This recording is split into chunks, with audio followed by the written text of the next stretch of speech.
Ito ay isa sa pinakamalaking inukit na piraso ng kahoy ni Jose P. Alcantara.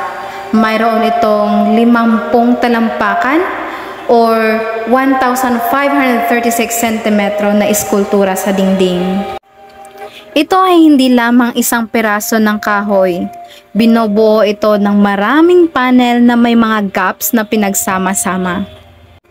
Ang wood carving na ito ay nagpapakita ng tuloy-tuloy na eksena kung saan ang mga Kristiyano at Muslim ay gumagawa ng kanilang sariling mga kasiyahan habang nananatiling konektado sa isa't isa. Sa kaliwang bahagi kung inyong makikita, ito ay ang mga Kristiyano na nagsisiksikan at nagdarasal sa tabi ng isang barok na simbahan. May mga nagsasabong at may mga manggagawa ng metal.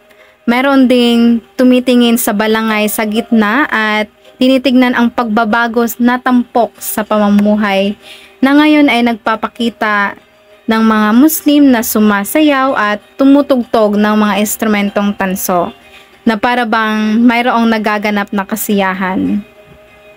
Ang gawa ni Alcantara ay nagpapakita lamang kung gaano kayaman at kalawak ang kultura ng Pilipinas.